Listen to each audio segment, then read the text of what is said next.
for the 4th of July. It's coming up real quick, Independence Day, and I'm so excited. I want to thank you all for tuning in online also. Thank you, thank you, thank you. I appreciate you all. If you're watching us online, make sure that you hit like, share, and subscribe or follow, depending on what you're on. And if you're on X, make sure you hit the retweet button, because a retweet don't cost you nothing. About 3 seconds to hit that button, and it send it out to other people. So share on your page, your friend's page, and everybody else's page, and in your groups too. And drop a comment in the comments, even if it's just a hey, I'm watching, or a thumbs up, because we love to get the feedback from you guys out there. And if you want to drop a comment to actually participate in the conversation, do that. Now, let's get ready to jump into it. You are listening to The Divide, which is the #1 conservative talk show in upstate New York. We want to make it in the whole state of New York. So make sure you share it with your friends and tell them to tune in on Mondays, 2:30 to 4 p.m. Now, let's get into it. Boy, have we had a weekend. Oh, my goodness. So over the weekend, it seems like a little bit of everything has happened. I'm going to start off real easy and ease you into it. But as normal, you guys know, if you tune into this show, you're most likely probably going to get offended at some point. And if you are easily offended, you probably don't want to listen or watch this show. Thank you for the heart there. I see that heart. You guys, please drop some hearts and comments. All right. Everyone helps the algorithm. You know, over the weekend, we witnessed yet again another attack on Christians. Now, you might say, Marcus, another attack on Christians? What are you talking about? Well, there have been many attacks on Christians, both in our homeland and abroad, that continue to go untalked about, undiscussed. And it's interesting because in the United States of America, we have an awful lot of individuals that are in offices, whether it's local, federal, or state level, and they claim to be Christians and they claim to be Catholics, except they speak up for everybody but Christians. They'll speak up for Jews, they'll speak up for Muslims, they'll speak up for alphabet people, they'll speak up for everybody. But if you're Christian, they won't speak up for us, which kind of makes you wonder, do they need to examine themselves and see if they really are saved? Because the fact of the matter is with all of the continued anti-Christian hate that's being propagated in our country and abroad, it's time for us as Christians to take a stand and say we've had enough. So the first big incident that we had over the weekend was a church in Syria. Now, let me give you a little bit background if you guys are tuning in for the first time. In Syria, what's going on is after they toppled the Assad regime, which was friendlier to Christians, which let them do their business and take care of them and kept the people from persecuting them for the most part. Since this new group, HTS, which used to be part of ISIS, which now took over Syria, and since they took over, they've been massacring Christians in Syria, and nobody's talking about it. I haven't heard Ted Cruz say anything about it. I haven't heard the president say anything about it. Matter of fact, I saw the president sit in the Oval Office with the freaking dude from HTS right there. Okay, like he wasn't part of like he wasn't part of ISIS, like he wasn't on the what do you call them people? The terrorist watch list. Like the guy's not on sanctions. Like, is this crazy? Is this the world that we're living in? Like, I thought we were supposed to be standing up and speaking up. But I guess the concept there is he's going to be more amenable for the West than Assad was. Excuse me. Assad. Anyway, so Bashir al-Assad, and that's his name. Anyway, but I guess the concept is that this new guy that's the leader of HTS that's now in charge of all of Syria is going to be a little more amenable to the West. I don't care. I think that man should be executed. Are you serious? They're over there massacring Christians. Within 2 weeks of them getting into office, they had killed 13,000 Christians. Excuse me, 13,000 Christians. Are we being real and serious right now? Is nobody going to speak up? Where's Ted Cruz? Where are any of these so-called Christians that are in Congress? Where are they at? And then the president had the audacity to sit down with this dude like he was somebody worth dealing with. They should have hung that man out to dry like a t-shirt that's wet during the summertime. Like, that did not make me very pleased, you know? I was very disappointed in that. And nobody's speaking up for the Christians over there. And we're doing business with these people because I guess we didn't like Bashir al-Assad as much, you know? And we used to be all right with them, right? But that's a whole separate conversation that goes back to way before Obama, and Obama really jacked that up. It's crazy what happened there, but we're not going to go through it like that. But I do want to talk about the bombing of a Christian church in Syria over the weekend that killed 21 people. 21 people were killed during service at church. This is a problem. And where are our elected officials to speak up against what is going on with all the anti-Christian hate in the world and the Christianophobia? Nobody's saying boo. Did you guys even hear about that? You probably didn't even hear that that happened. And that's even bigger problem, because whenever somebody attacks Christians, you barely hear about it. It might be covered on page 27, subsection B on you know what I'm saying, in little fine print. Like, if anything happened to the Jews, it'll be all over the front page news. But when it's Christians, it's not. If anything were to happen to Muslims, oh, it would be a big deal. But when it happens to Christians, it's not. And that's a serious issue. If you want to join the conversation, hit the heart button, hit the like button, drop a comment, and we'll try to pop your comment up on the screen. Thank you guys for tuning in. Even if you guys just hit the say hi or hey, I'm watching, that's even appreciated, because it all helps get the message out to more people. So that happened in Syria, right? Then in the US yesterday, we had a guy that ran into a church to shoot the church up. So I guess he got hit by a car outside. I guess one of the members tried to run him over with the car because they saw him trying to go into church with a firearm, you know, to shoot the church up. So, but he was stopped, and thankfully, as far as I know, to this situation, nobody was injured except for the security guard, who at some point in the altercation was shot in the leg. And thank the Lord and pray for his safety and his expedited recovery. But did you even hear about that? Maybe briefly, just a little bit. But had it been a Jew, had it been a what do you call them things? Had it been a synagogue or a mosque, it'd have been all over the news, front page news. Oh my God, anti-Semitic or anti-Islam attack, all of this, all of that. But when it's Christians, nobody speaks up for us. Somebody's got to make that make sense to me. This is a serious issue, and it's a growing problem in America. And if you don't think it is, I need you to go. There's a video that just got a lot of popularity this week. This has been a growing issue in America, but it just gained a lot of popularity. I'm going to see if I can post it on my social media later. But it was an imam, and I believe he was from Florida. And he was like, yeah, man, we're out here buying up all these churches, and we're going to buy up all these churches, and we're going to turn them all into mosques. That's a problem. That is a very large problem. That means that the church, okay, the persons of the church, the ecclesia, okay, the people that call themselves Christian, something is wrong here. Okay, that we are letting them do that we are in a situation which enables them to do that.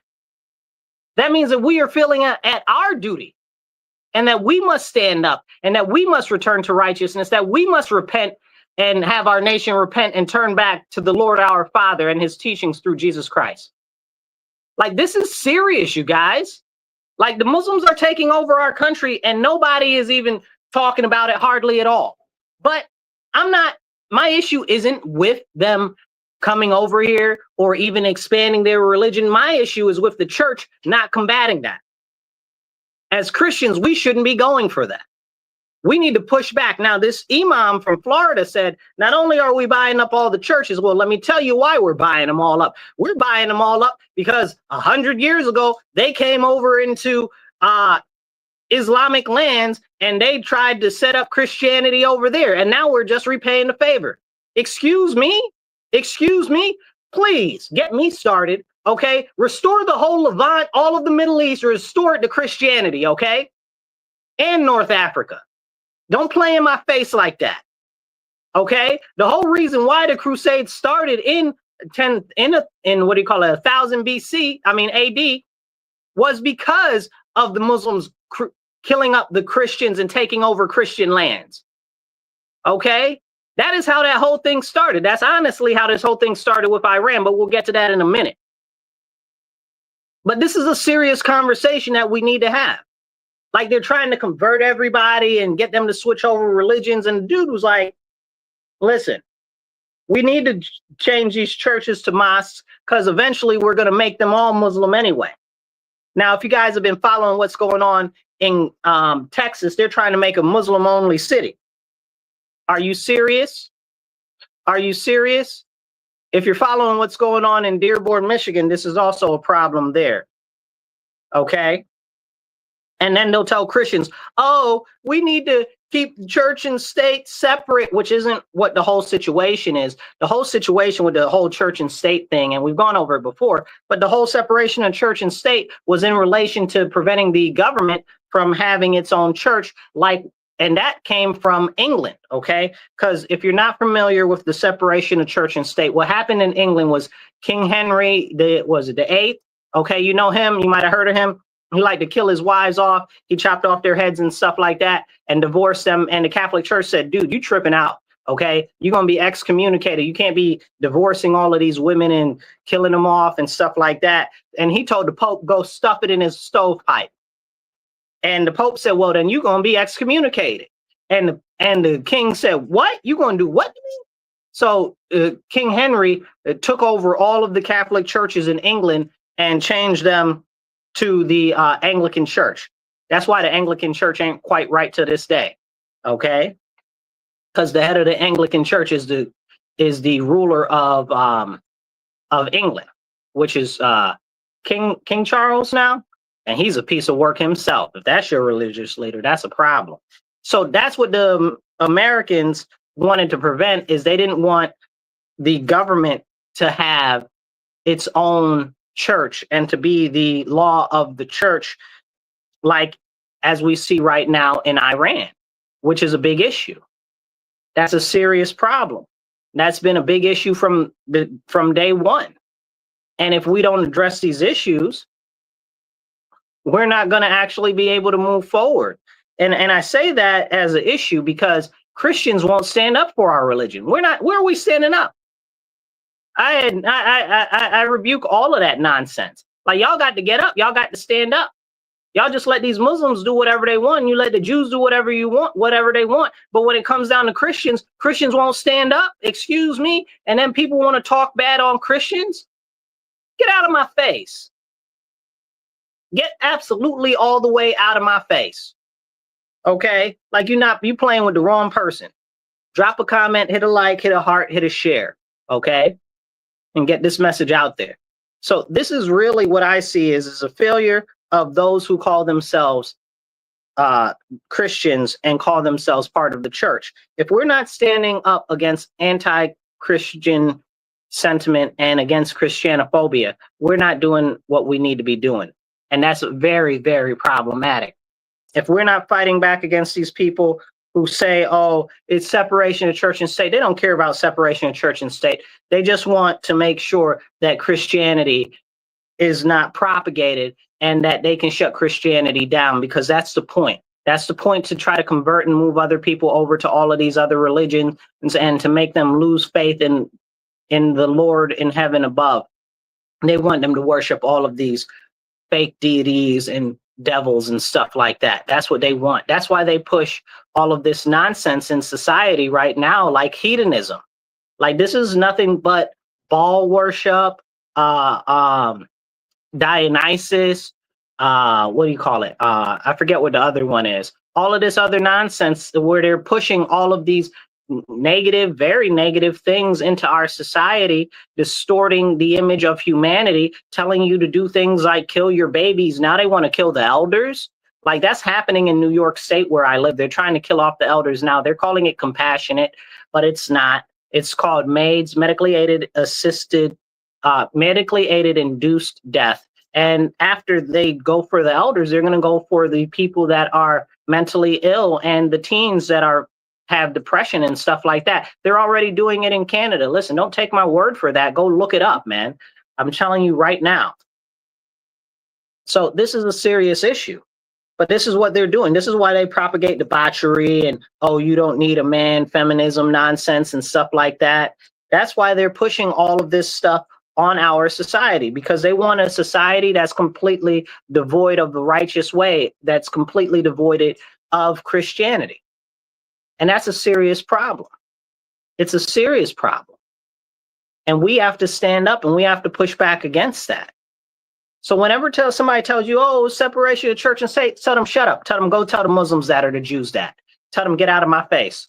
Okay, playing in Christians' faces. Then I like all these people get out here and they're like, oh, well, the Bible says this. You don't know the Bible. You don't read the Bible. You're not even Christian. How are you going to tell me what is what in my religion? If you don't go kick some rocks, or you got these fake Christians that are out here running around telling you, it's okay to fornicate before marriage. It's okay to kill your babies. It's okay to go out there and do all of these things that's against the Bible. It's okay to promote homosexuality. Wait, hold on.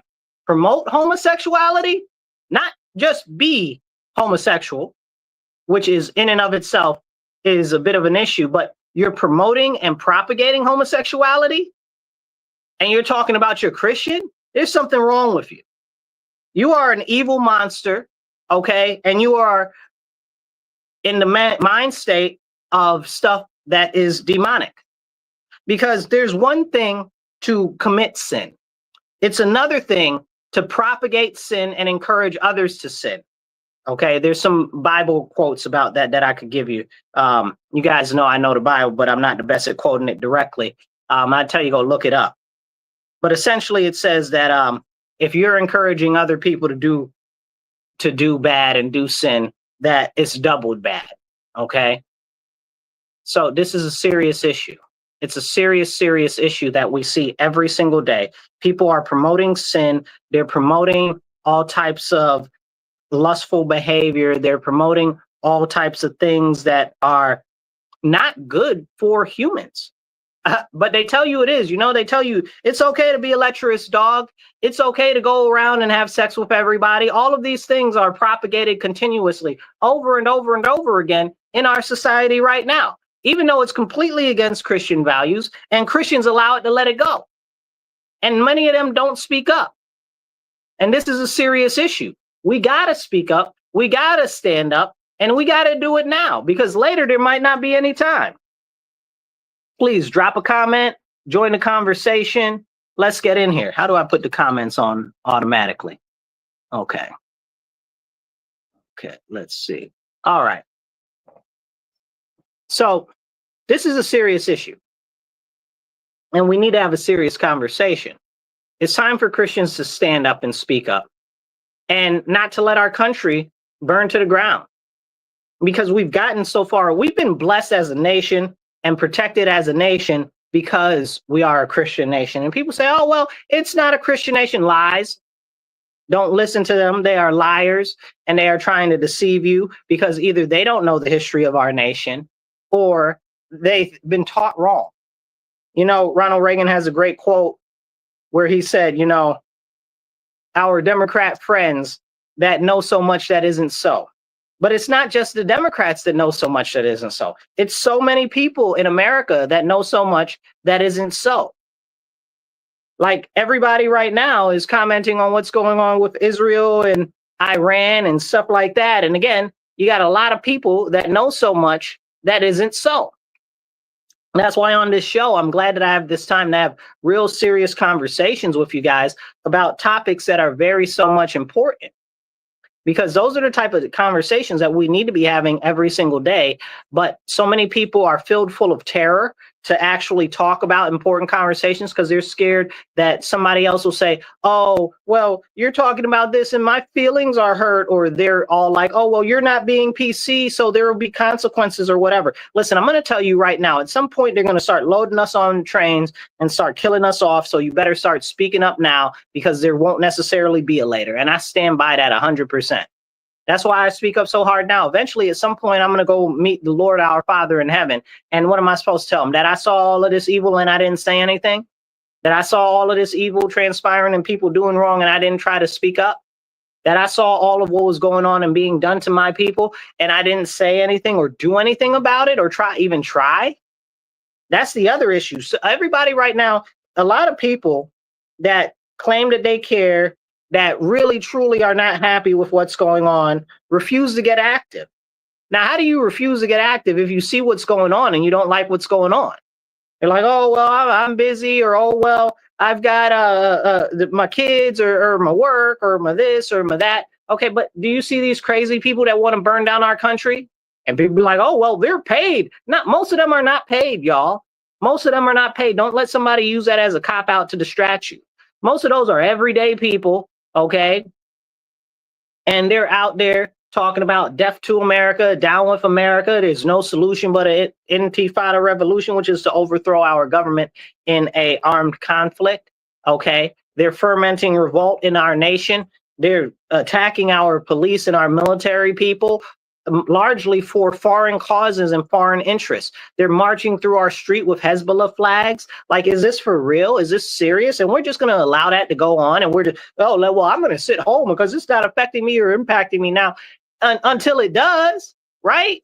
Like, what was that poem? What was it? I can never remember the guy's name. I always get the guy's name wrong. Anyway, it doesn't matter.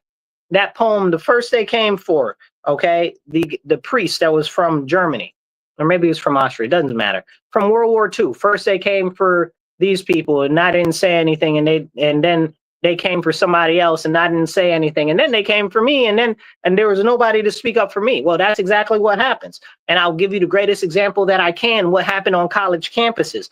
First, on the college campuses, they came for the Christians. They came for here in America. This just happened over the last couple of years, and we saw it transpire. First, they came for the Christians. Then they came for the conservatives. Okay? Then they came for the Jews. Then when they came for the Jews, oh, it's a problem now. But when they came after the Christians, it wasn't a problem. When they came after the conservatives, it wasn't a problem. Nobody was speaking up. Nobody was saying nothing. No laws were being passed. No schools were being defunded. Nothing was being shut down. So I ask you, where are the conservatives and the Christians that are willing to stand up? This is a serious issue. Hit like, hit share, get this message out there. Drop a comment, even if it's just a, hey, I'm watching, or a, I love you, or a heart, or an American flag. Drop an American flag in the comments. That always helps. Makes me smile. Okay. If you guys would like to donate to the show to keep the show going, airtime is not free. We'd like to keep getting more airtime, and we'd also even like to see if we can get another show going during the week, but we need your help. So you can donate online. You can go to, or you can do it on Cash App, $MW Real, the number one, that's $MW Real 1 on Cash App, or you can do PayPal and Venmo, and that's at Marcus C. Williams. Okay, if you can drop 20, 25 bucks on there, we're trying to raise 20, 25 to 50 bucks an episode so that we can get more airtime and stuff like that. And if you guys want to advertise, reach out. So as we go into this serious conversation, we're talking about having those serious conversations and why we must step up now. Because like I was telling you about that imam in Florida, they're getting more bold. Now, there was an imam, another one, who was doing an interview. I wish I had the interview, because it was a fantastic interview. And I mean, the man was just being honest. I can't even be mad at him. And he was saying how that he would vote for the left. He would vote for the Democrats because they're so unseeing that they don't see what's going on when it comes to Islam taking over our nation. Because they don't actually, because they're more about ideology and stuff like that. He also mentioned on how that many of them are easily converted because they're just not there, or they have no firm ground to stand on. And that was a very concerning and alarming thing that he said, but he was just telling the truth. I can't be mad at the man for being honest. That was a serious, serious thing. And I want to thank you guys. I want to thank you guys for tuning in so far. We're going to keep going here in a second, but you're tuned into The Divide with Marcus C. Williams. This is WRFZ 106.3FM. And give me 1 second because I got to go empty this water from this ceiling because the ceiling is leaking and it's almost filled this bucket up. Hold tight.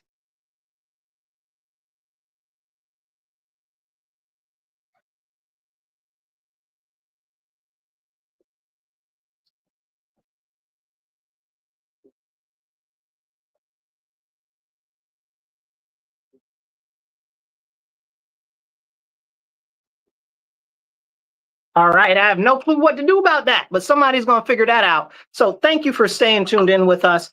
Somebody else going to have to deal with that water issue because I don't see any other buckets or anything, and we need a bigger bucket. But back to the whole conversation. Right now, we have a nation that's divided on so many different lines, whether it's political, whether it's religious, whether it's ideological, and most of what we're seeing right now is become very teamified in general America, right? Where people are like, oh, well, it's Republicans, so it must be right, or oh, well, it's Democrats, so it must be right, completely neglecting that the people at the top of the pyramid don't give a lick of spit about any of us. And that's a fact. They're all in it together. So when you're like, my team, don't be, don't be obtuse, don't be dense, don't be, like, it's like none of them care about any of us.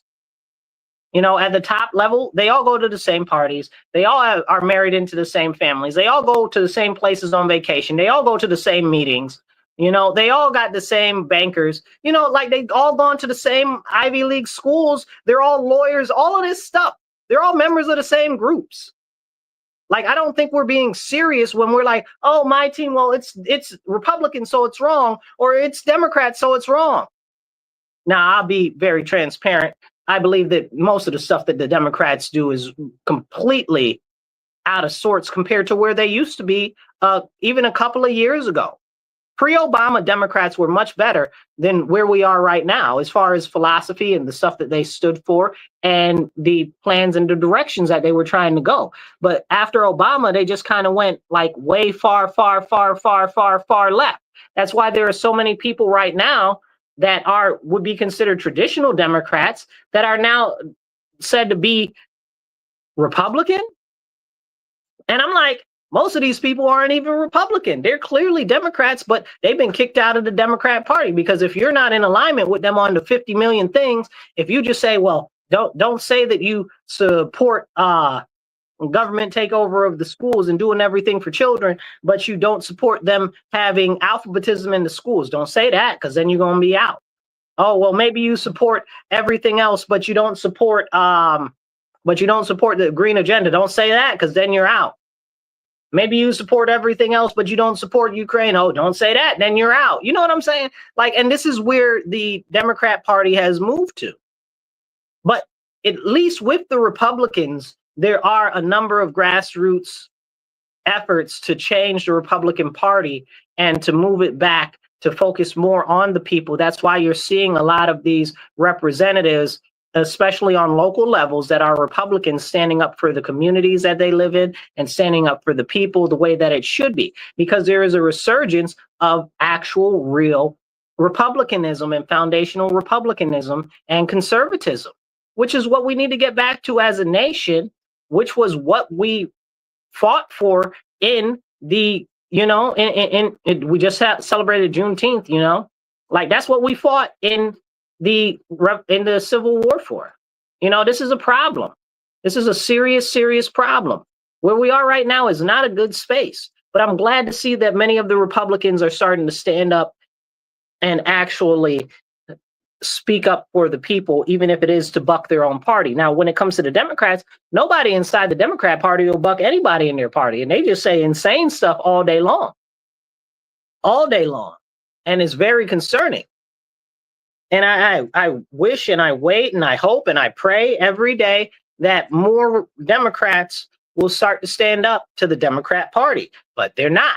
And now you've got the socialists taking over the Democrat Party, and that is a problem, because the socialists are aligned with all of these very far left, anti-American, anti-Christian issues that they're trying to push. They're trying to eradicate Christianity in our nation. They're out here promoting Islam and destroying our country and overthrowing our government. They hate our country. They hate our people. They hate it.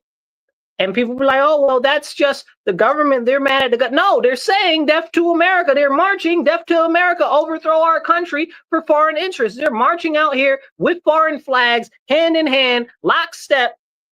Then I was watching what do you call them people? The Democrat Socialists of America. talking about, oh, we're going to overthrow the government. Marching, bro, marching. It was like a couple of them. And this was in New York City. And it was quite a few of them. And they're like, oh, we're going to overthrow the government. Really, bro? Really? And people are like, that's not happening. Got videos that says that it is happening. I'm out here listening to these people say that that's what they want to do, that they want to topple our country. Like, what are you talking about? It's not happening. Had a conversation with somebody earlier today, and they're, oh, that's not happening. What do you mean it's not happening, bro? Like, where are you? Like, why are your eyes closed and your ears shut? Like, it's not happening. You know, I had a conversation with one of the anti-American terrorist jihadists that claims to be pro-Palestine, right? There was a protest over the weekend against ICE right here in my city, and they were protesting, oh, we don't like ICE. ICE is breaking up families, whatever, whatever. Now, background on that, you guys, right now in the city of Rochester, there is a task force between ICE and Border Patrol with assistance from other agencies to go after human trafficking and drug trafficking networks. Okay? Largely, this is what's happening. But people don't even know that, and they don't care. I actually put a comment online the other day. Somebody's like, oh, we saw ICE over here in this area. And I was like, oh, I'm glad that they're finally addressing the human trafficking in our neighborhood, in our community. And they're like, they break up families. I'm not talking about them breaking up families. I'm talking about human trafficking. Does human trafficking not break up families? You support human trafficking? You support drug trafficking? You sound outside your mind. And that's what all of these people do, you know? Like, they're so caught up in everything, like they're diehard, what do you call them, zealots? You know, and zealotry, it's a problem. It's a serious issue. If you guys want to be part of the conversation, drop a comment, and I'll do my best to pop it up on the screen so you can be part of the conversation and we can talk about it. Okay? Let's see. We got any new ones here? No. Okay. So, as we continue down this road together in this conversation, I want to get into Syria and what's going on over there, and I want to get into Iran. Now, if you guys have been following me for some time, you guys know that when Syria fell, Israel started to take territory in Syria, and they started to blow up parts of Syria where they had weapons and stuff like that. And they were like, oh, we don't want them to use them against us. And I was like, I see maps. I see the stuff that you're blowing up. While I believe you, I fully know that that's not what you're doing, that what you're doing is clearing a path so you can get your jets directly to Iran. It wasn't so much as they wanted to blow up all of the weapons in Syria and take territory in Syria for the benefit of preventing them from firing into Israel. What they wanted to do was stop them from stopping their fighters and bombers and interceptors from flying sorties from Israel over to Iran. And that's how we got to where we were. This was always about Iran. Everything has always been about Iran. The first Gulf War, Iran. Why did that happen? Because we funded Saddam Hussein. He was our best buddy. We funded Saddam Hussein. We helped train Saddam Hussein. Why did we train him? Because we want him to fight against Iran. Oh, well, that's a thing. Well, wait, how do we even get into the situation where we needed to be having somebody fight against Iran to begin with? Well, that started back in the 70s with Jimmy Carter, okay? So what happened with Iran is because of the French. It's always because of the French, y'all. It's always because of the French. Every single conflict that the U.S. has been in, even predating us being a nation, has always been caused by us getting involved with some nonsense because of the French. Every single conflict. Vietnam, Korea, okay, World War I, World War II, okay? It's always freaking France. Always. Always. We can take it back all the way to the Revolutionary War, pre the Revolutionary War. We can take, look, the American Indian War. It's always the freaking French. All of the engagements. So we ended up in Syria toppling their government, okay, back in Syria because of, what is that, like 46 years ago, something like that now, I think. I'm not 100% positive on how many years it's been. Almost 50 years. So back in the 70s. So what happened is we got involved in that because of France, because France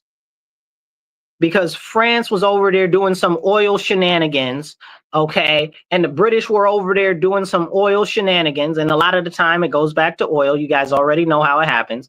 So France was over there doing some oil shenanigans, and the current people there that were in charge of Syria at the time were like, yo, what y'all doing ain't quite right, okay? And we don't want that. Now, at the time, Syria was one of the most westernized, not Syria, I mean Iran. Sorry, you guys. Syria, Iran, same difference, and that's part of the problem. That's another, like this story is almost identical in both countries. That's why it's such an issue. But I mean Iran. So in Iran, they were like one of the most westernized nations in the Islamic world. Iran was westernized, you know, Syria was westernized, and Syria stayed westernized up until we overthrew Bashar al-Assad like last year. Now they're all HTS and all Islamic fundamentalists, and it's a problem. And ISIS is heavily active over there. But that's back to the conversation. So Syria was very westernized and everything. Like women had like go-go dresses on and stuff like that, and it was very westernized. You know, it's like the U.S. or Britain in the 70s. You know, so what happened is there was a conflict over some oil stuff. France and Britain dragged us into the nonsense. We ended up, that's when they had the hostages over there, if you guys might remember. We can also talk about the Iran-Contra scandal and all of that nonsense. Generally, it all boils back to that and oil, because it's about money. So, and power and control. So when the people got fed up with what was going on over there with the French and the British tried to get us involved, the French and the British toppled their government. We overthrew their government.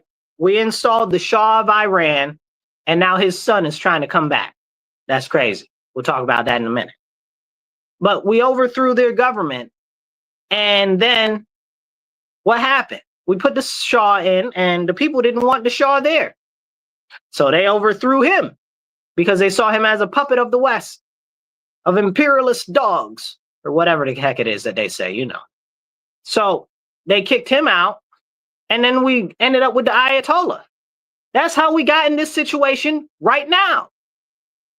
Over there trying to topple somebody's government. And see, if you guys know me very well, if you guys have watched me for some time, you guys know that I hate us getting into any foreign conflicts overseas anywhere, largely because of two reasons.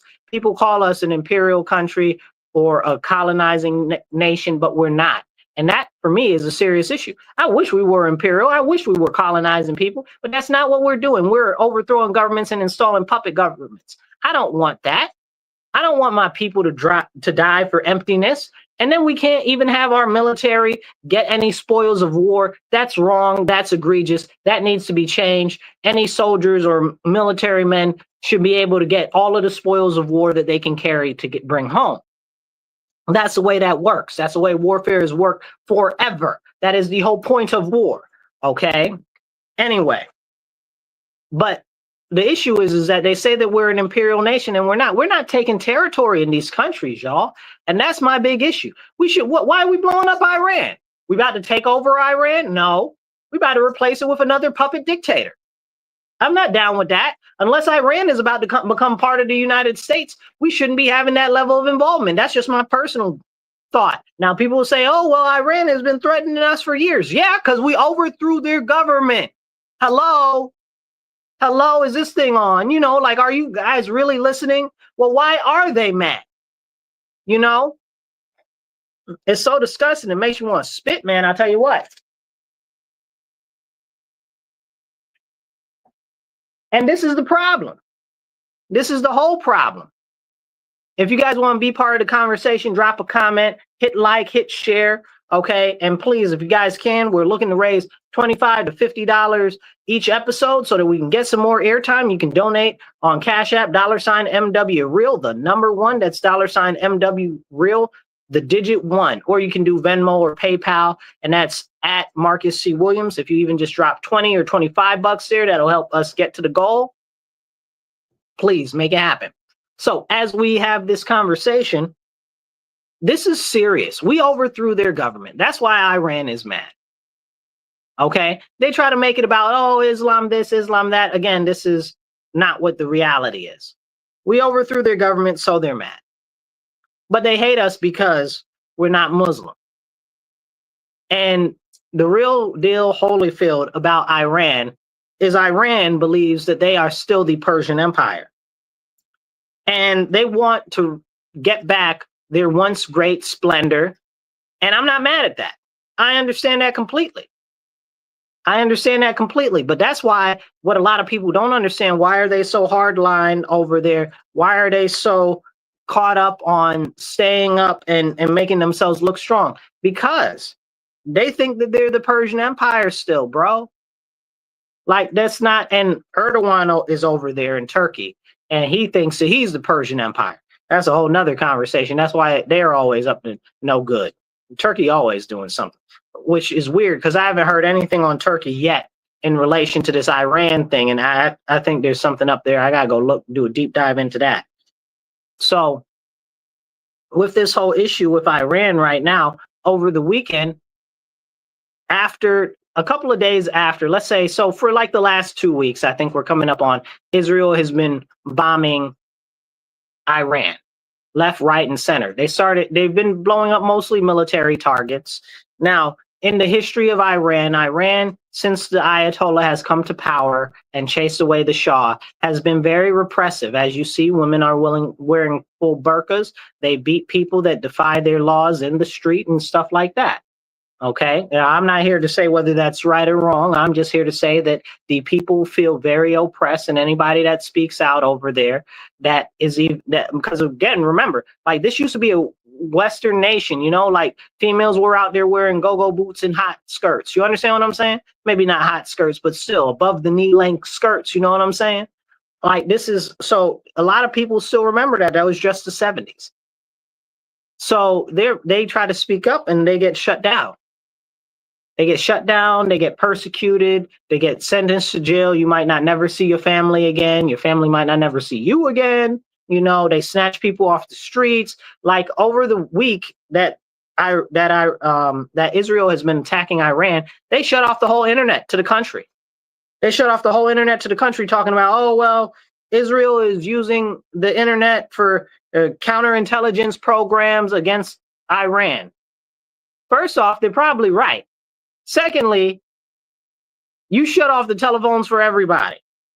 I don't think that that's going to work out so well. Everybody is not going to be so happy about it. And trust and believe, everybody is not so happy about that right now, because they shut down the whole internet. You can't get access to the internet. So that stops a lot of communication with people's family abroad and stuff like that. So that's a very, very, very big deal. Now, I need to make a point about them shutting down the internet, that this is exactly the reason why we should not be having these people, especially the leftists, say that we need to give the government more power. We need to give the government more power. Okay, I don't care whether you're on the right or the left. We don't need to give the government no more power. The government needs to have less power over our everyday lives, because they're talking about, oh, well, let's use digital currency and let's use Bitcoin and let's use, now we're going to have stable coin. Okay, there was just a bill passed last week where now they're setting up a United States stable coin. They just, well, it's not, that was already in the works, but this framework kind of just cleared the way for digital currency and CBDC, central bank digital currency. Go look into that. It's not good. Okay. So when that happened, you got to think about it. If all of the money is on the internet, then the government can shut off the internet. And if the government shuts off the internet, then where's your money? I'm going to say that again, because I think that is a very serious conversation that more people need to have. If your money is digital and is on the internet and is transferred by the internet, and the government can just shut down the internet, you don't have any money. Please wake up.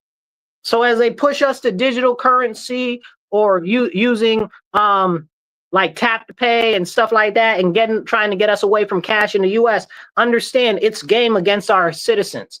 It's game against the people. It's all about control and about power, and we should not be moving in that direction.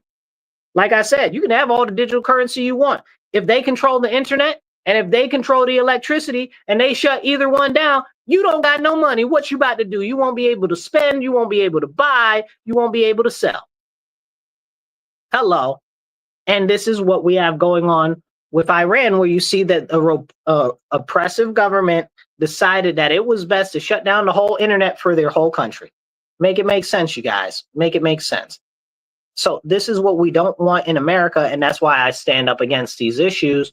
And this is why I believe that we should have these serious conversations. Now, let's get back into Iran a little bit more.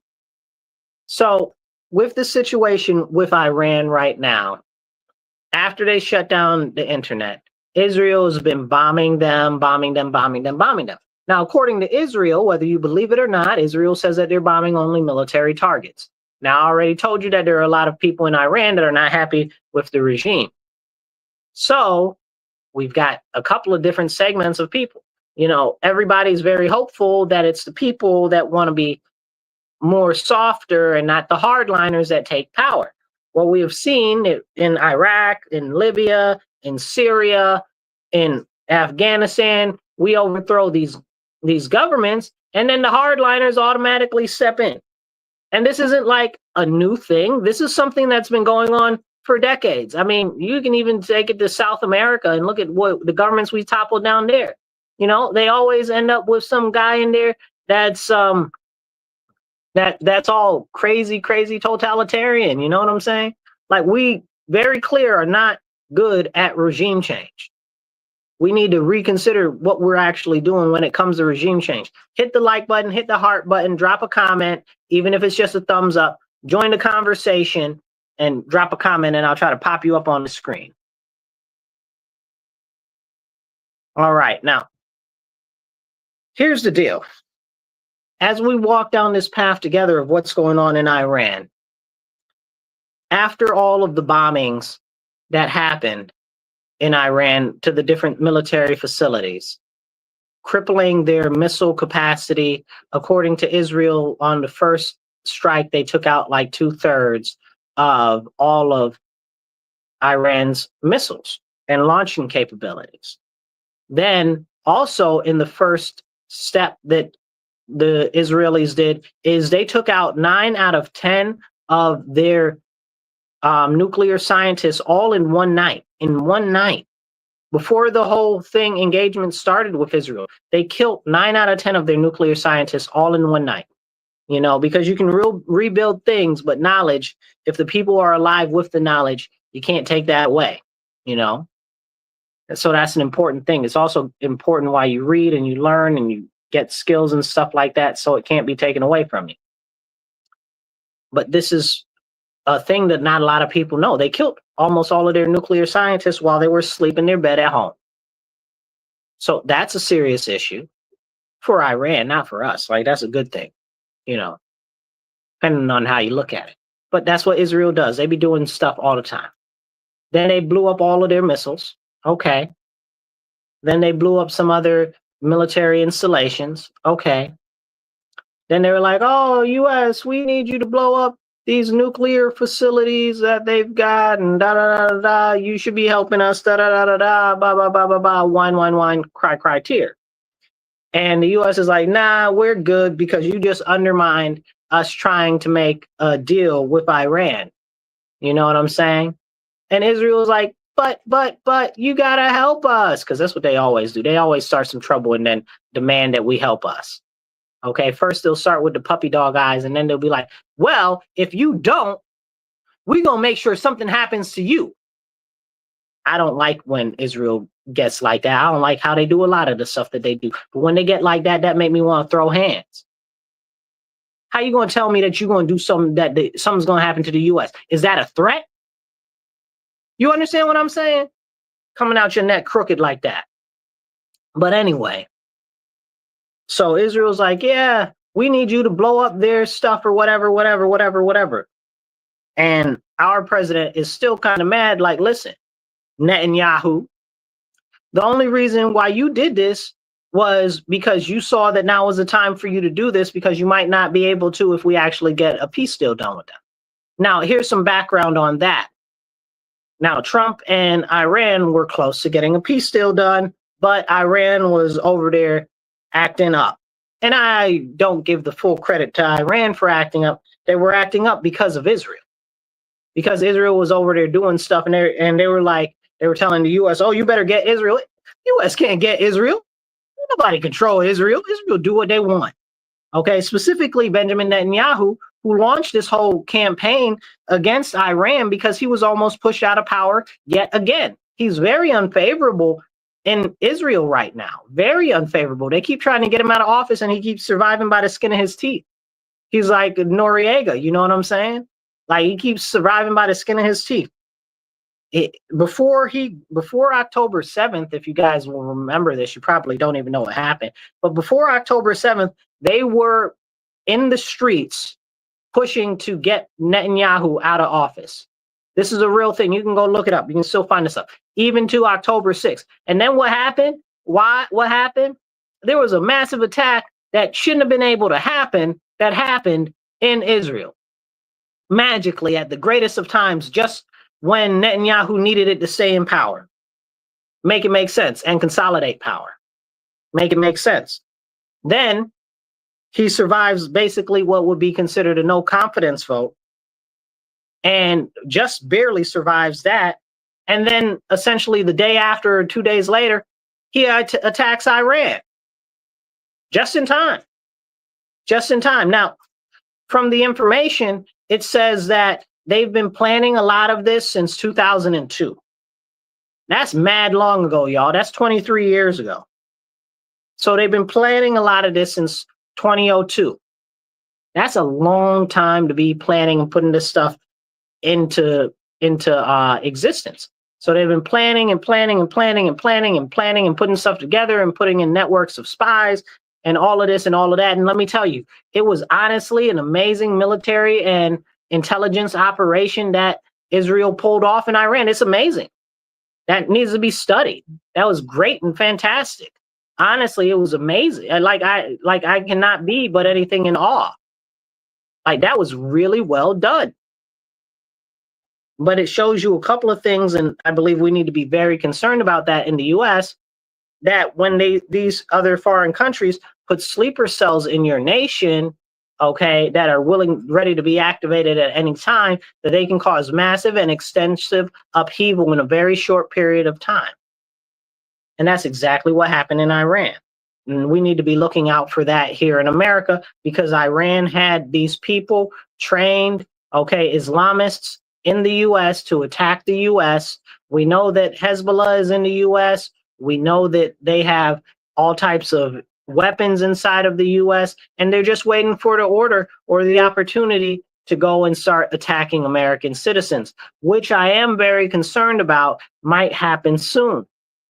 That's why you see all of these different protests and stuff like that all have a tinge of something from the Middle East to it. Like, oh, it's the Palestinians. Oh, it's Iran. Oh, they're pushing Islam. Oh, they're doing all of this. Why are they doing all of these things at these different protests? Well, I'll tell you why they're doing it. It's very simple. Because the Islamists see that those people are easily manipulatable. So they're like, we just gonna go along with that because this serves our cause. And honestly, I'm not sure 100% what's going on with the government. Like, I hope that they're breaking up a lot of these networks and we just don't see it. But I'm concerned also that there are people in the government, okay, that would benefit from attacks on the US because it would allow them to put more power in the hands of the government. And the government doesn't need any more power. And that is something that is truly alarming. And that doesn't have anything to do with Democrats or Republicans. It's all of them at the top of the pyramid. It's why we should be very concerned about this march to becoming a technocracy. It's why we should be very concerned about how we're going towards all of this techno-feudalism. I'm concerned. I'm very concerned. Okay. And like I said, it's not a Republican thing. It's not a Democrat thing. This is a move that's been going on for years, for decades. Okay. To put more power in the hands of the government. The more power the government has, the more easily it can crush you. And I believe very firmly in small government, that we need a government so small that it'll fit in the palm of our hand and we can crush it if need be. Okay. And right now, if we didn't have so much stuff going on in our country and so many anti-Americans and anti-Christians and people that are just nihilistic and anarchists that are just willing to do whatever they can to overthrow our government or destabilize our nation and hurt our citizens, I'd be like, maybe we need to tip the whole government and pour it out. But we got these crazy people talking about they want to overthrow our government for foreign issues, for foreign people, and for foreign lands. Make that make sense to me. So disgusting, make you want to spit.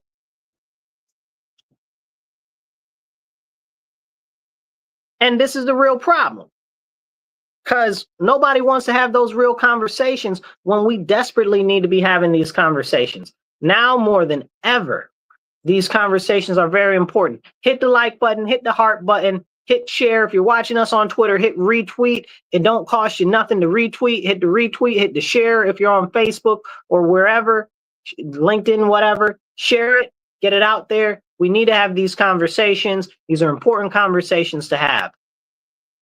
So getting back to the Iran situation, now the president starts to move carrier strike groups. So there's this joke, which is very true, that if you want to see when we're about to go to a war or something like that, watch the orders of pizza to the Pentagon. So they got a lot of orders of pizza, you know. There's also a joke that they feed you real good in the military if they're about to do a deployment. So we saw them get a whole bunch of pizzas at the Pentagon, and apparently, allegedly, now I don't know if this is true. I haven't been able to verify with anybody that's in the military that I know, that they started feeding them steak and all types of good stuff. Okay, like I heard that. I don't know if it's true or not, you know. But it's funny that we have certain indicators, and one of the big indicators that something's going to happen is when we start moving carrier strike groups around. Carrier strike groups and planes. When we start moving planes around, when we start moving carrier strike groups around, something's happening. Something's happening, which I hope we start building more submarines. We need more submarines. And that's a very important thing. We also need more ships and more planes. People are like, oh, well, we have so many right now. No, we need more. We got lots of enemies. That's a fact. I love my country, but I'm not stupid. Okay, we got a lot of enemies. A lot of people don't like us out there, and they have cause. You know what? Well, what's the famous quote from The Office? Michael, you can't just fire people. You're like, you got to have cause. It's like, I have cause. It's cause I hate them. You know, but that's what it is. They have cause, and their cause is that they hate us because we've done stuff, you know. So we have to protect the homeland. And we have to drive out these people that are in our country that are talking about that they want to overthrow our government, or they hate our country, or America, KKK, and all of this other nonsense. All these people got to get gone. If you don't like our country so much, leave. Leave, bro. Canada's right there. I'm very close to Canada, so it's easier for me to point to Canada. Actually, Canada's in that direction. It's right there. You understand what I'm saying? There's Mexico. It's right there. Leave. You don't like it. Oh, you support Palestine? Go over to Israel. I don't care. Look, I don't care what you support, who you support. Go there and support it, though. I believe that you believe that what you're saying is righteous. So go over there and do it. It ain't got nothing to do with us over here. Okay? Nonsense. But this is the problem. I saw a video the other day, and you guys can go look this up.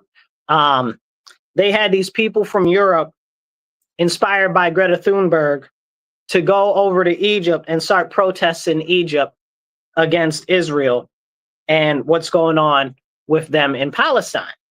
And Egypt, the Egyptians people, is not even the military, right? Not even the military, not the police. The Egyptian people started beating the bejesus out of them.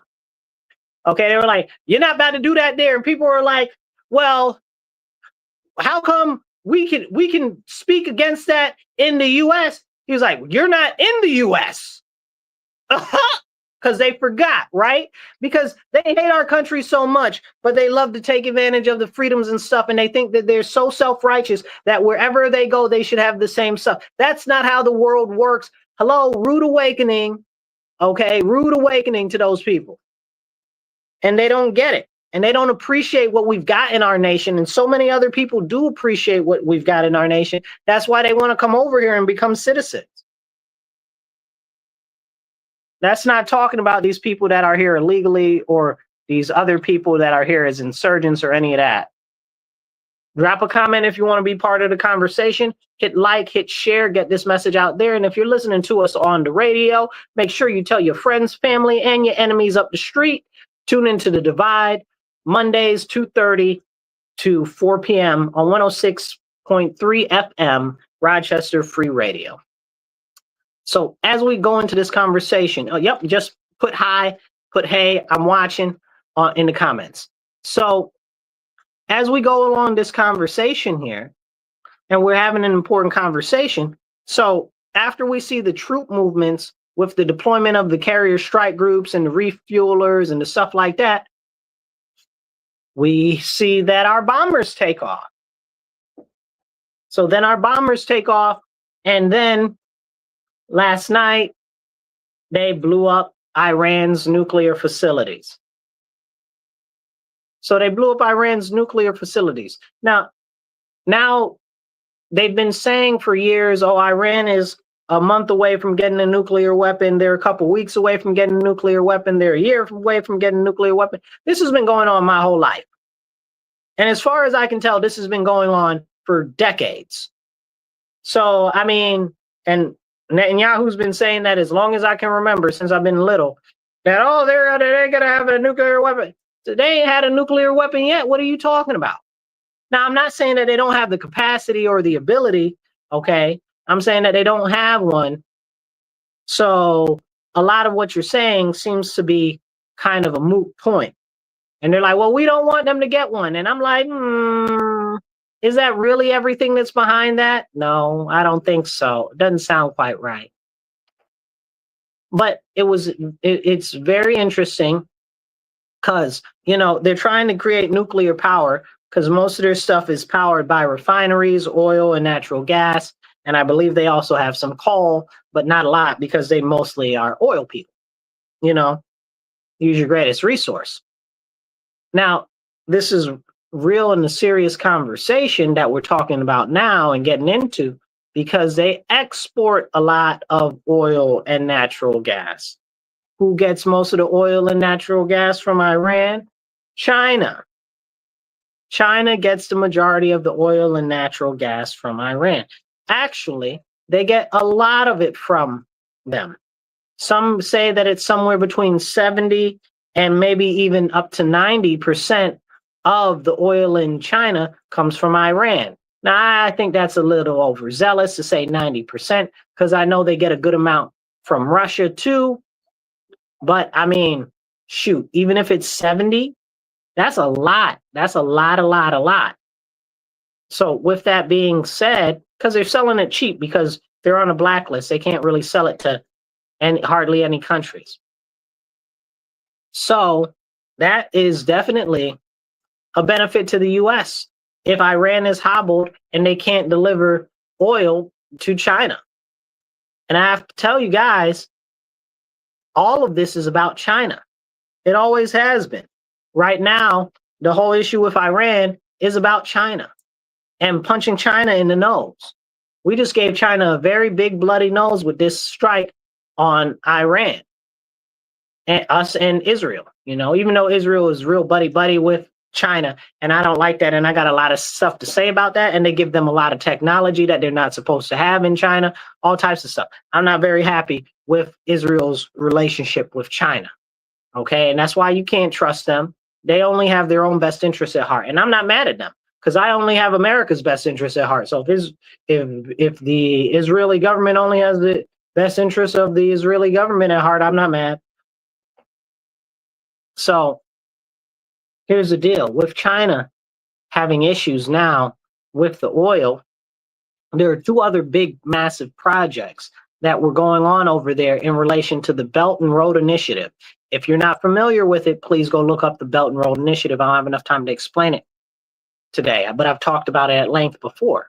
So that's basically China's new Silk Road, new trade routes, stuff like that. They're also part of this quasi organization that's called BRICS.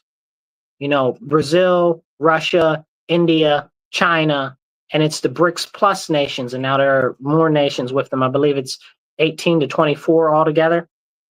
Anyway, what they're trying to do is come up with an option to work outside of the US dollar and push de-dollarization, which is also, again, that's a problem for the US. So this has weakened that option. And that's a very serious thing. Somebody said something, but they said there's something is off topic. Oh, brief answer. Who's that? Antoine? I'm sorry, I'm not able to read it. It's real tiny. Kelly says off topic, but who are you voting for tomorrow, bro? Tomorrow, I'm not voting for anybody because I'm a Republican and I'm conservative, and we don't have a primary this year. We will have candidates in the general election in fall. In Rochester, we'll have a gentleman running for mayor. His name is Louis Sabo, and I will be running for city council. We'll both be on the conservative line, so you can vote for us there. As far as the Democrats that are running for office right now, who would I vote for out of any of them?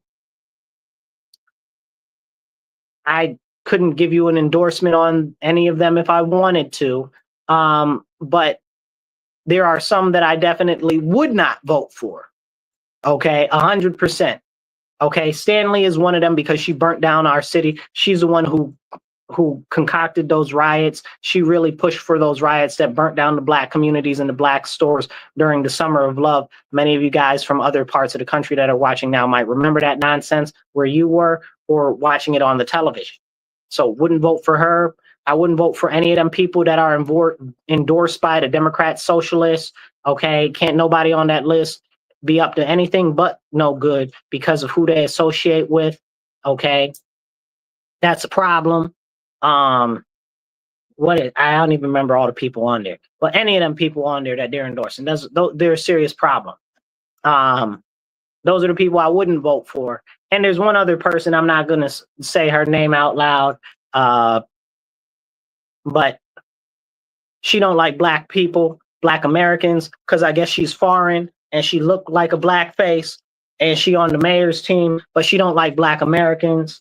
Okay. And that's a problem for me. Okay. She know who she is. And we had a conversation about that. And that was a serious conversation. And I'm never going to let that go. Ever. Ever. Anyway. But yeah. So back to the conversation. Back to the conversation. Thank you, Anton. Yeah. All of the candidates here are kind of trash. There's only a couple that are even meh right now.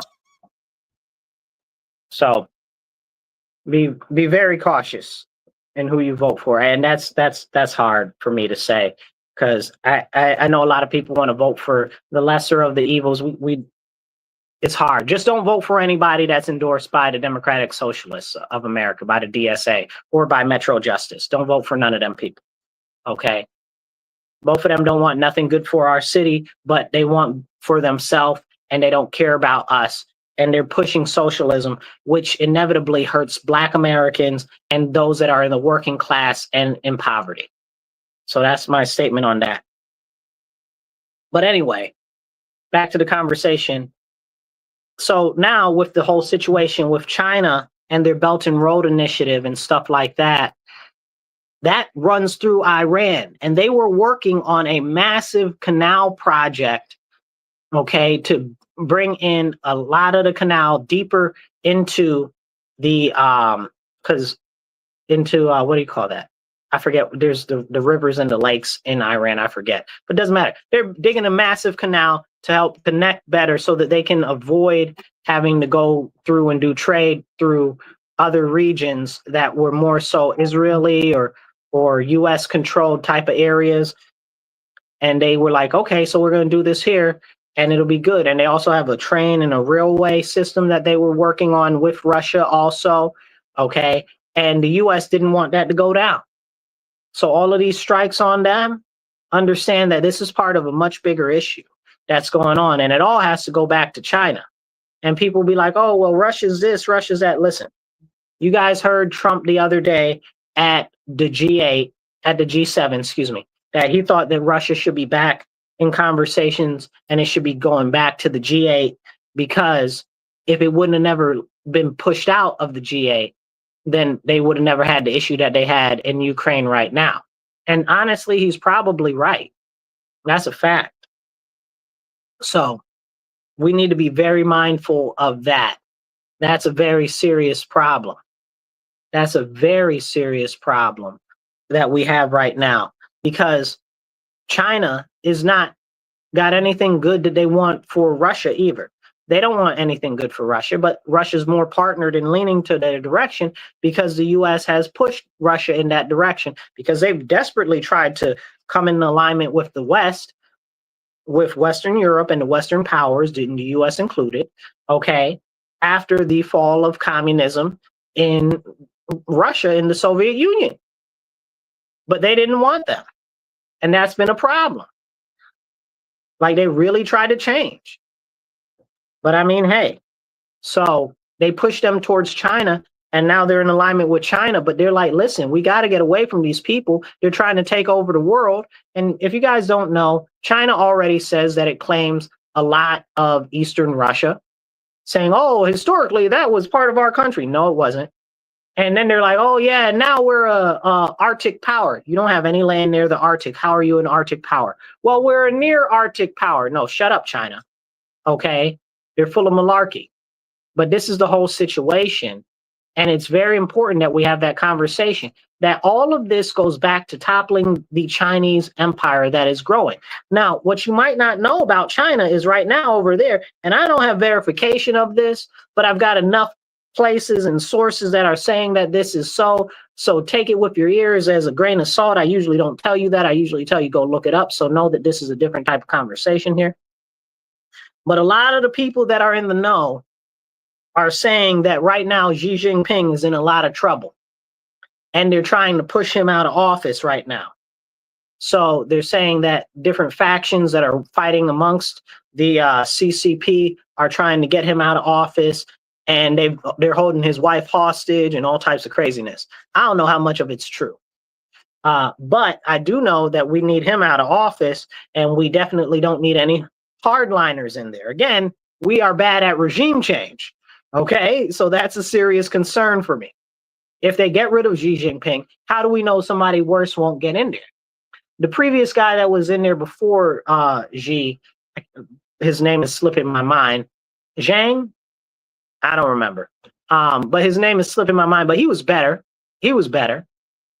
Okay, but we need somebody even better than that.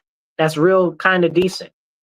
Now, what are we going to do if they decide that they want to pull off and take over Taiwan? We can't defend Taiwan. I don't care what nobody says. No, you can say whatever you want. I don't even think we have a real serious interest in defending Taiwan, because we can't hold Taiwan. Taiwan's got like, what, 100,000, 150,000 soldiers. China's got like 500 million. Like, I mean, come on now. Like, we're not being for real. And they got rockets and boats and ships, and the island ain't but about this big. You know, Taiwan is a nice size island, but it ain't but about that big, you know? And that's a serious problem. It's a serious problem. If China attacks them, it's a dub. And the US can try to act like we'll defend Taiwan. I don't think we would, and I don't think that we should. Because I'm sorry, Taiwan. I'll be happy to arm you and give you munitions and stuff like that. And they better be immediately expired upon the time that China gets there. You better use all of them all at one time against these mother suckers. Because my very biggest concern is that the Chinese are going to roll up into Taiwan, and technically Taiwan is the Republic of China, the National Republic of China, or however you say it. Anyway, but those were the nationalists that were fighting the communists that got pushed onto the island. They were always supposed to go back and fight against the communists, and they never did. So that's their own problem. They should have done that. But the US also had a hand in that also, which is a whole nother conversation. Again, regime change, we didn't help them when we should have, and then we got Mao. And then that didn't work out so good for us. Now did it? You know, crazy madness. Anyway, we should have helped the nationalists when we could have. Now it's crazy. You can't help Taiwan. There's no help for Taiwan. Taiwan's over, whether it's now or tomorrow or whether it's in 2 years. So the only hope we really have is getting somebody into the office of premier in China that isn't Xi Jinping and isn't a very serious hardliner. But that's kind of tough because of how the Chinese people are. You know, the people that are in power anyway. Like they're very tough, rigid, upright people that want war, largely. Some of them want to develop the economy more and be more friendly on the world, but the whole goal for the country is to take over the rest of the world. That's why Russia is like, yo, we got to do something about these people. It's a problem.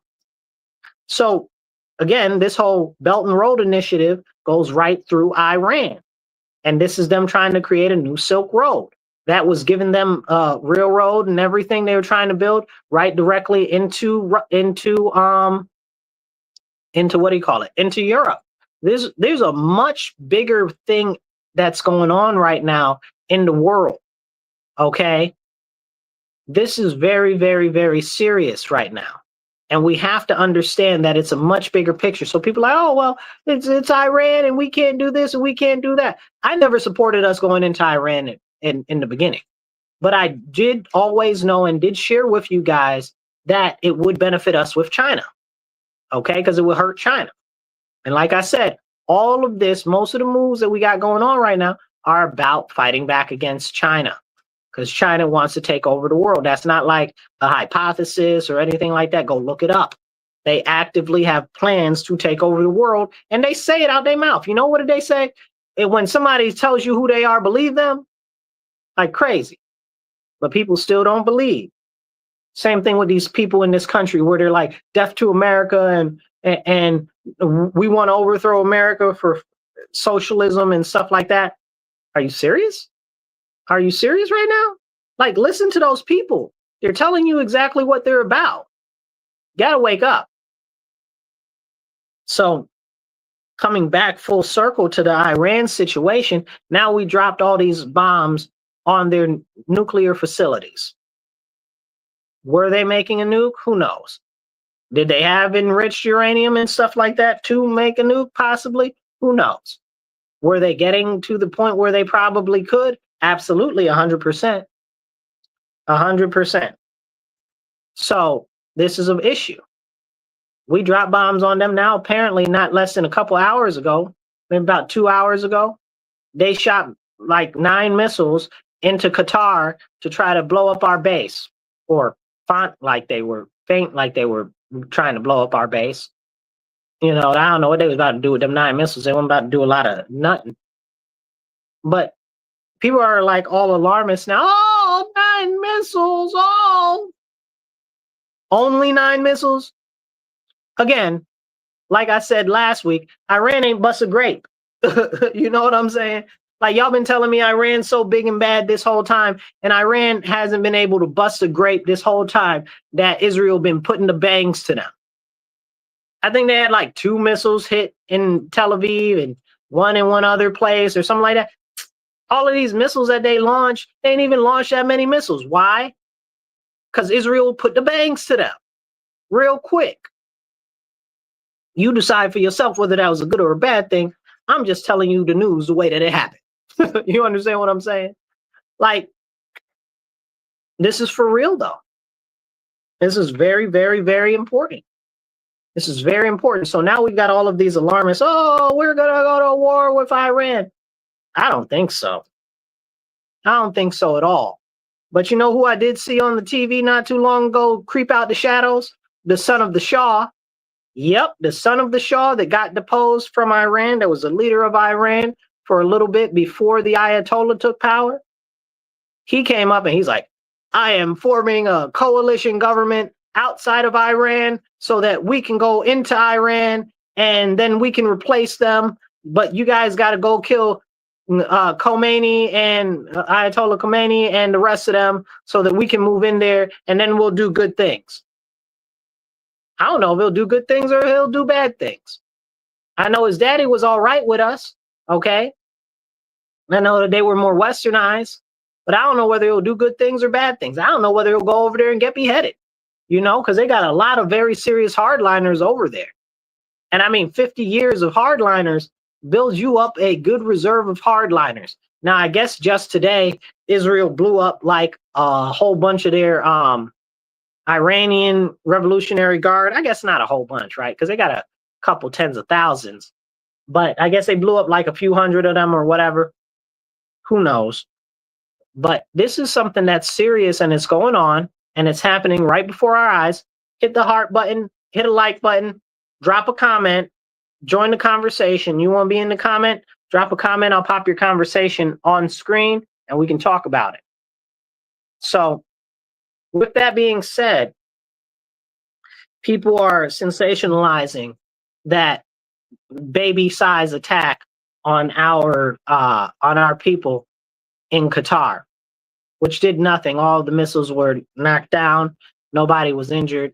So, I mean, again, they don't have the ability to bust a grape. But what I am concerned about is possible possible sleeper cells in the US or splinter cells inside Iran that might take power inside Iran, or the sleeper cells in the US that might be activated to cause a whole bunch of problems and damage over here.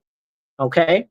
Now, it might not even be Iran that does that. It might just be other entities and other groups see that now is a good time because of the way that everybody's hopping on that bandwagon. Oh, save Iran or whatever nonsense. Okay, that now might be the time to actually execute on doing something and causing a commotion in the US. So I hope the FBI is really on their job. I really do.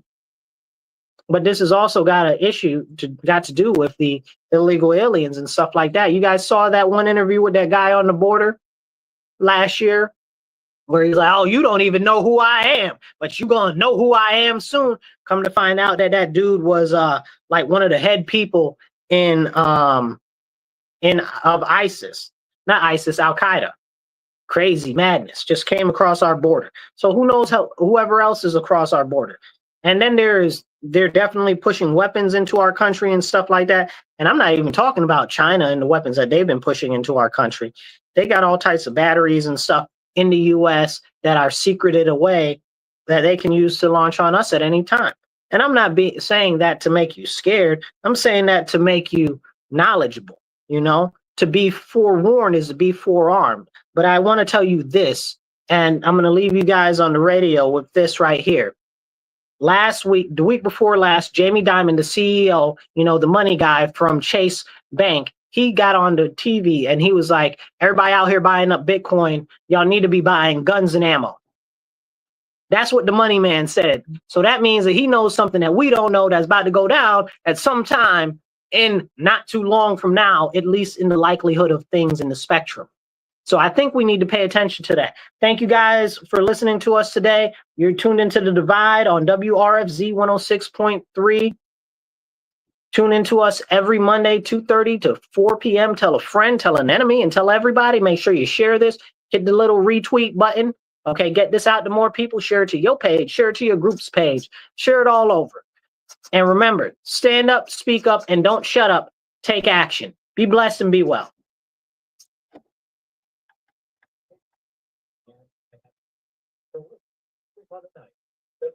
So feed off with me, only on WRFZ Rochester 3.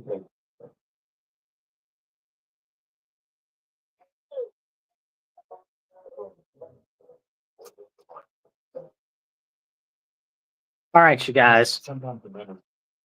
Thank you guys for tuning in today. I really appreciate you all. Remember, the most important thing that we can do to make a difference in our country is to get active locally. Start participating in local government. Go to your city council meetings or your school board meetings. Start to understand what they're doing. Start looking at what's going on in your community, the issues that need to be addressed, and find out where the alignment is with what's being pushed by your town council or city council or county ledge or whatever.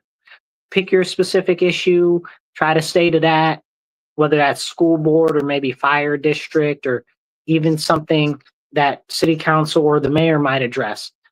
But we have to start getting active on the local level. If it's not us, then who? If not now, then when?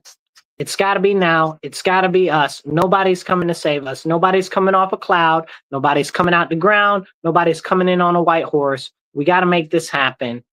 So I appreciate you guys tuning in. Make sure that you like, share, subscribe, and follow, okay? And if you guys want to shoot me a message or whatever, shoot me a message. And please make sure that you donate to the show so that we can get more airtime, because airtime's not free. We're trying to raise $25 to $50 an episode so we can get more airtime. You can donate, even if you just donate like $20, $25, that'd be awesome. On Cash App, $MW Real, the number 1. That's $MW Real, the digit 1. Or you can donate on PayPal or Venmo, and that's at Marcus C. Williams. You can donate there. If you want to be a sponsor of the show, please reach out and we'll make that happen. I'll catch you guys later. Remember, stand up, speak up, and don't shut up. Take action. Be blessed and be well.